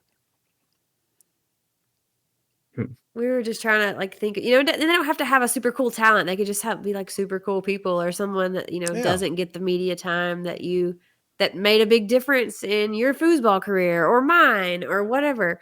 But, it's just sometimes foosball media is like the same 6 people and you're just like, man, I'm tired of listening to these 5 clowns and Jim. No, I'm just kidding. But sometimes you just get tired of hearing the same people talk and be the face of foosball. So we were just like, how cool would it be to just have, like different people that stood out to us or someone we met at a tournament that was really nice and super cool to just come on and just have time to talk about themselves or just, pick your brain regarding foosball stuff.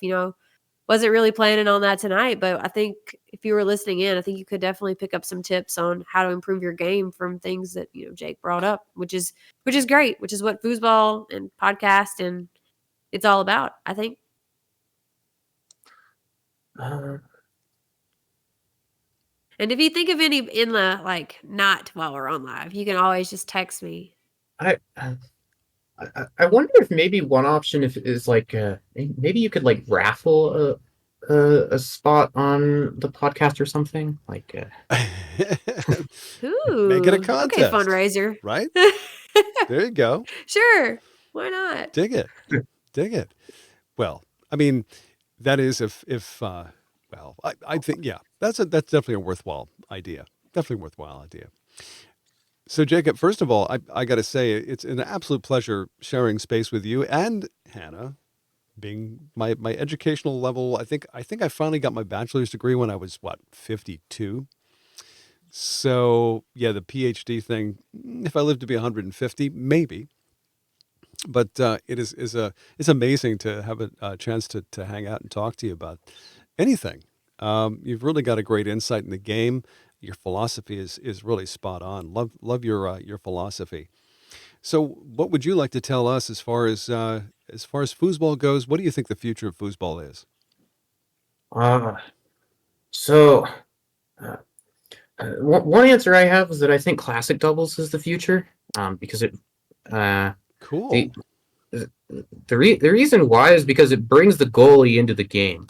So Yes. I don't know how many matches you've seen where it's just like a forward dominance show. Like all the forward has to do in some sense is just catch all their passes, Yep. shoot all their shots, get one block, and you know the goalie can just be counting the beads the whole game and you win the game. Right. If you start with the ball on the 2-bar, it becomes more of a teamwork oriented game, and also it sort of uh, emphasizes one of the maybe flaws with sort of conventional wisdom, which is that you know the goalie should be trying to clear the ball. Mm. Clearing the ball is not enough. Like that's like a grade C, if you will. You want to be putting hard shots on net, if not in the net, and if that's not open, then you want to feed your forward the ball, whether putting it on their 5 or their 3. Okay. Because if you're in classic, then you're just in this scenario. If you're just clearing the ball the entire time, then nothing happens. Cool. So this is something that we introduce, let's say, a classic event for every tournament. Is that what you're saying? Yeah, I think every event should have a classic doubles tournament because, again, I feel like everyone is loving to play more doubles. It gives them chances to play with more people. Yes. Especially as you start moving up in the ranks, then it becomes a lot harder to choose who you want to play with because you have less events and more people want to play with you. So it's good for everyone to have an event like classic doubles and can really encourage the teamwork aspect of the game. I really love that. Yeah, that's great. I do too. I think it helps with, so I was, talking to somebody the other day and they were like, how good of a foosball player are you? And I was like, I mean, I'm pretty good at stuff. They're like, oh yeah, well, you know who I think's really good? So-and-so is really good. And you know why he's really good? He can do everything. He can do a pull shot, push shot. He can shoot a push kick and a pull kick. And he can shoot a rollover. And I was like, wow, that's pretty cool. It's very easy to be good at foosball, to be good at one or two things. One or two things on your 5 and then one shot on your 3. Very easy. It's very difficult to master the game. And if you're going to be called a master, I feel like you should be able to do everything on a table. One of the guys I first saw play foosball, who was the first master I really met, he said, Hannah, I can hit any hole on this table. Set it up. And call your shot. And he would set up a zone from the back and I would show him the hole and I would tell him which shot to hit with that hole. And he did it like back to back to back to back to back. And I was like, oh my gosh, this is what being good at foosball is like. It's crazy because when we start foosball, we all start, let's see a push shot, let's do a pull shot, let's do some stuff. And then you progress to a rollover. Now, gradually, it seems most newer players funnel down into the rollover. Why? Well, it's easy to score and execute early on. You can execute it for a whole tournament. Most of the time, your arm doesn't hurt, blah, blah, blah. But if you take away that, what do you have? It makes you want to go home and get good at something different. Yes. And that's so critical, especially when you're doing multi-table stuff.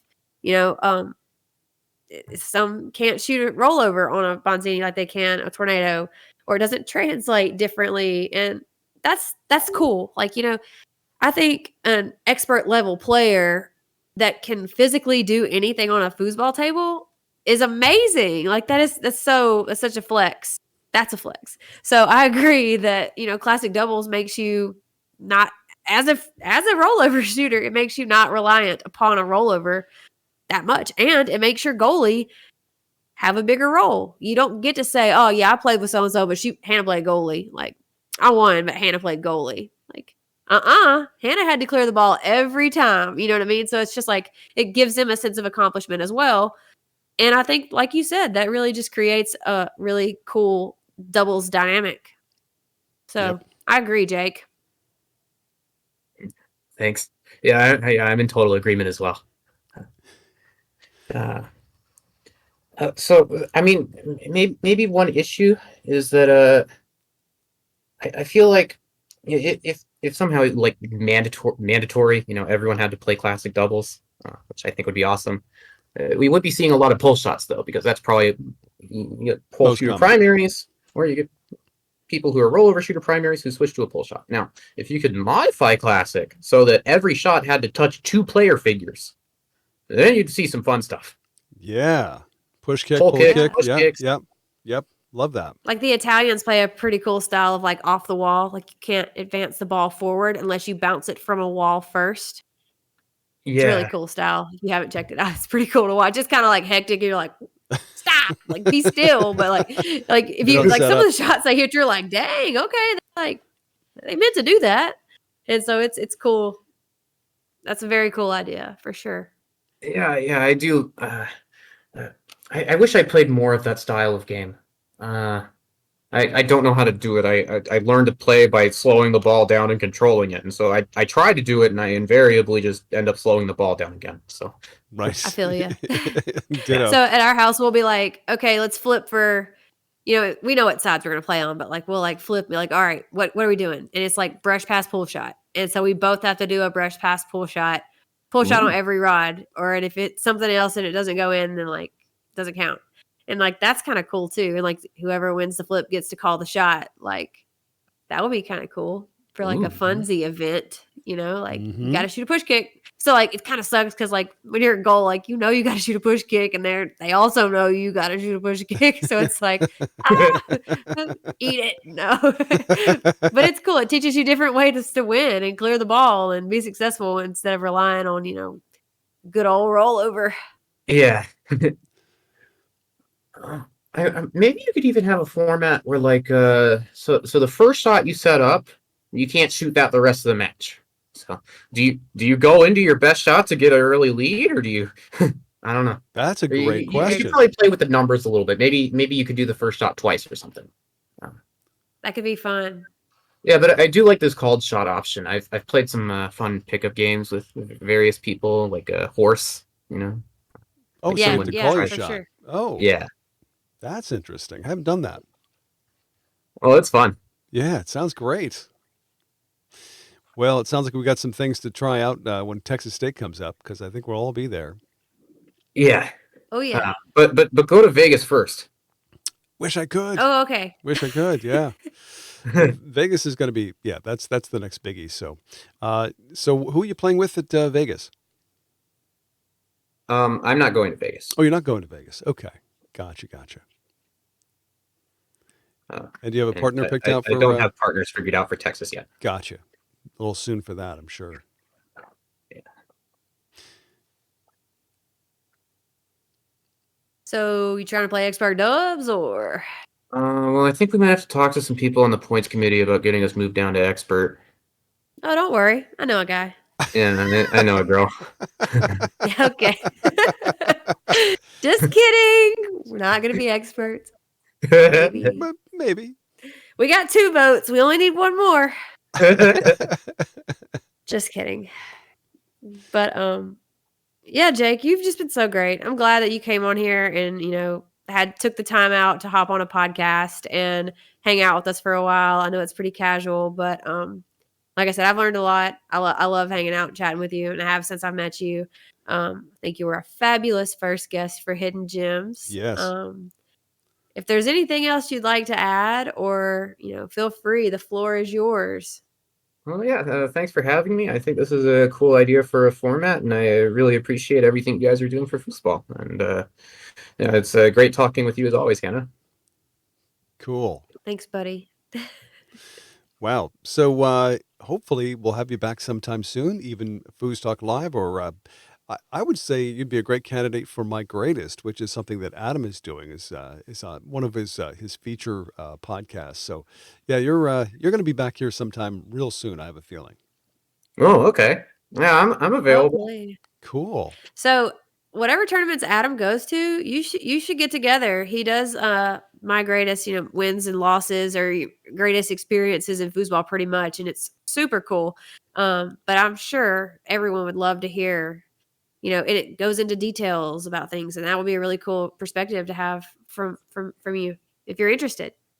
Yeah, I'd be interested. So this is something that he's already produced a couple episodes of. Yes, he has. Yeah. Right, yeah. Who's he had on the? I mean, who has he asked this question to so far? Hannah would be one. Whoop, whoop. And her partner Sullivan Rue. Sullivan, by the way, Sullivan's episode and Hannah's episode are 2 of the most downloaded episodes of under the Foosball Radio umbrella. Let's put it that way. Ooh. Oh wow. Saying Cool. something right there. So you could be adding to I think that list. Mike. Or, Mike Genshin? yeah. No. Or I thought So he did an episode. no, that was an On the Maybe I Road. was Yeah, Mike wrong. Genshin on the Oh, road. on the Yep. road. Yep. Whoops. Yep. Sorry. There's so many. but They just blend. my greatest, I think, are just you and Sullivan so far. So Oh. yeah, I think there's an open slot there for you, Jake. so your greatest and win and loss, was there overlap with Sullivan? Like, do you two share a greatest win, or do you two share a greatest loss? Ooh.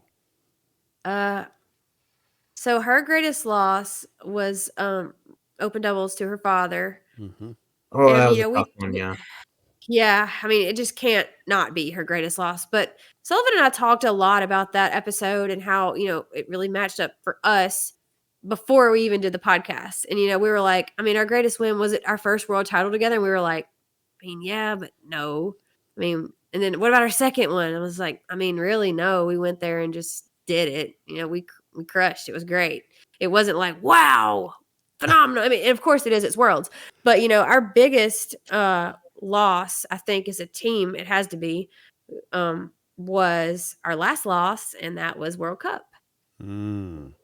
And we experienced that together, and that's something that's a little different. It wasn't like, oh, we lost, and Sullivan goes home to her house and I go home to my house. No, you're at World Cup together. Like, we're together the whole time. So it was a lot different than experiencing that with your partner, for sure. But that was pretty much our overlap. I don't think our wins overlap. Well, our win was beating France on Bonzini, down 4-0, Oh, switched, That's came amazing. back to beat them on Bonzini. Wow. And oh. that's like, for us, we were like, what are we gonna do? We're down 4-0 here, buddy. We ain't going out like this. I was like, well, let's get weird. Okay. So it was just like, but there's so much that just overlaps with Sullivan and I. And everybody's like, oh, singles. How do singles go between you two? I was like, it's so different with Sullivan and I playing singles. Mm. She cheers for me and I cheer for her. And when we play each other, we battle it out. It's respectful every time. But we grind it out. And afterwards, we go our separate ways for like 4 minutes, and then it's over. And then we're back to best friends again. So it's hard because you have to think like, she is my teammate, but we have to go head to head in singles too. But I think we do a really great job of managing that. I know it's not an easy thing to do, and we've had to learn to do that through the years because it's me and Sullivan playing relatively often in Mm. top of winners or whatever. And I think it's something we learned to do together. Like, don't talk to me right after you beat me. Like, we just both know that. It's just like, I'm going to give her time. I'm glad she won. I'm mad I lost, but we're going to go over here. And then like 4 minutes later, we're like, what's up, dog? That was great. Let's go get a Shirley Temple. But, like, we had to learn that because you often see, someone beats someone and then they come around there like, oh, good job, or yeah. And you're just like, really?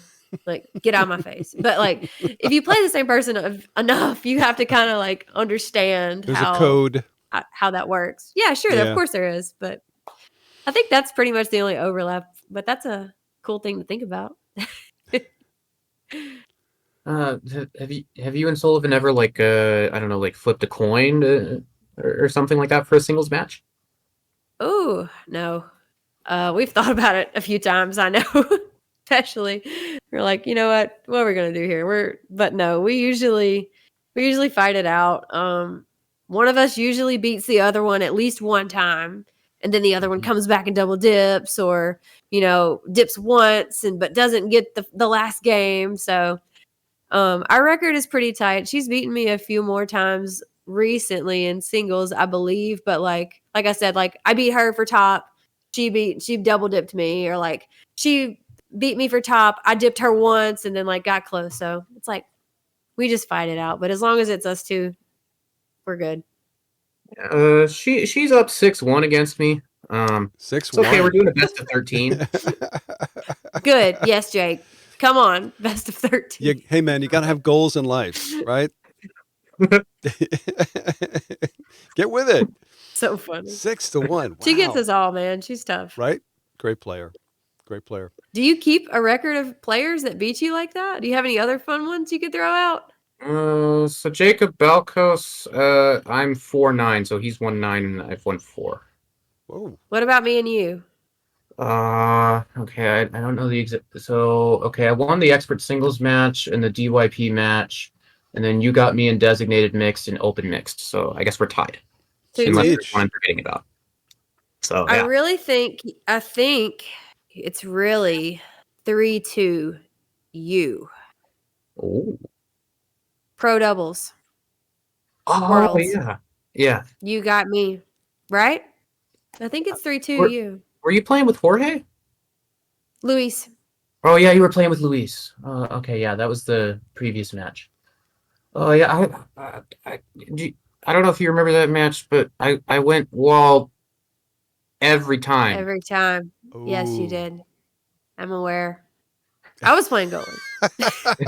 Sitting back there playing goalie doing nothing. He's like, I know what you did Kid was wrong. playing goalie doing nothing. By the Yeah, way, yeah, you were putting up the blocks.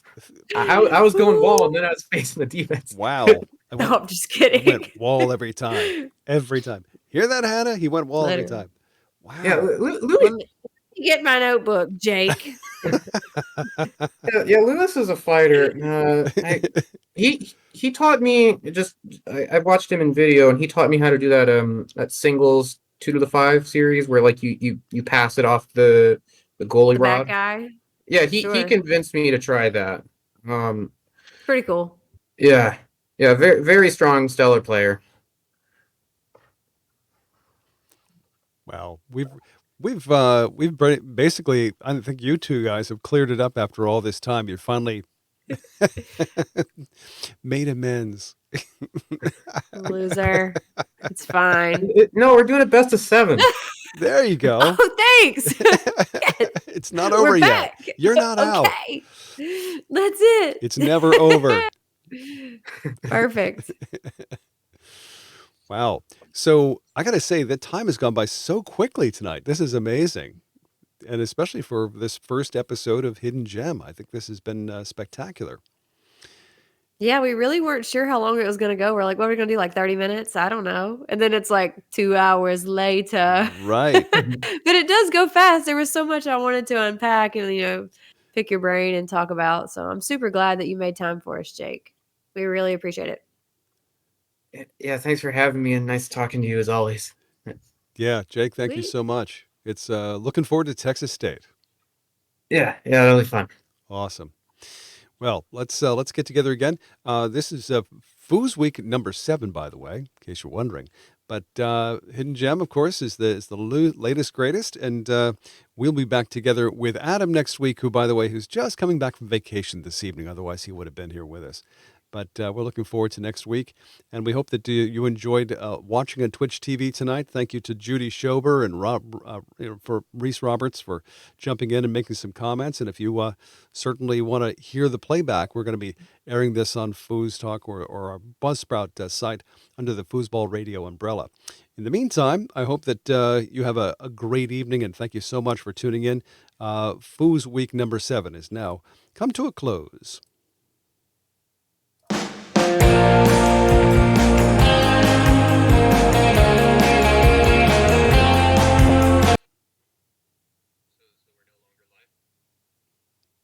Correct. Yeah, Twitch TV. Yeah, so it's this. Hold on one sec. I just got to do something else here.